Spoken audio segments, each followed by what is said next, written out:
శివరాత్రి ఉపవాసానికి వ్రత నియమాలు ఏంటో తెలుసుకుందామా? హిందువుల అతి ముఖ్యమైన పండుగలలో ఒకటైన మహాశివరాత్రి 2025 ఫిబ్రవరి 26న వచ్చింది.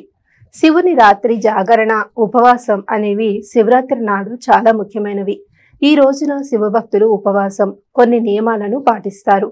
అశ్వమేధ యాగానికంటే శివరాత్రి వ్రతం సక్రమంగా చేస్తే పుణ్యం లభిస్తుంది. భక్తులు తెల్లవారుజామునే లేచి నదిలో స్నానం ఆచరించాలి. తరువాత మడితో నియమనిష్టలతో శివాలయాన్ని దర్శించుకోవాలి. భక్తితో ఆ పరమేశ్వరుణ్ణి దర్శించుకోవాలి.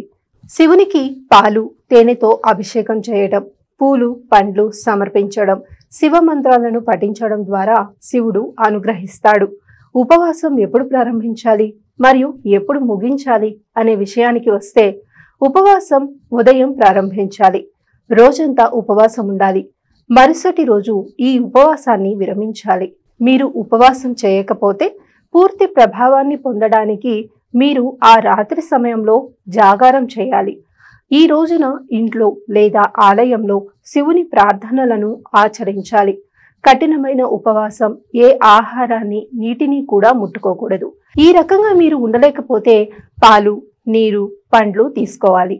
చెడు ఆలోచనలు, చెడు విషయాలు, చెడు మాటలు మనల్ని దేవుడికి దూరం చేస్తాయి. కాబట్టి అన్ని చెడు ఆలోచనలను తొలగించమని దేవుడిని ప్రార్థిస్తారు. పెళ్లి కాని స్త్రీలు వివాహం జరగడానికి మంచి భర్తని ప్రసాదించమని శివుడిని వేడుకుంటారు. ఉపవాసం వలన జరిగే ప్రయోజనాలు ఏంటంటే, ఈ రకమైన ఉపవాసం రోజువారీ జీవితాన్ని మార్చగలదు. ఉపవాసం వలన శరీరంలోని కలుషితాలు తొలగిపోయి, అలాగే ఉపవాసం వలన శరీరం, ఆలోచనలు, మనస్సు అదుపులో ఉంటుంది. మనల్ని మనం నియంత్రించుకోగల సామర్థ్యాన్ని పొందుతాం. మంచి ఆలోచన, మనశ్శాంతి, శాంతి చేకూరుతుంది.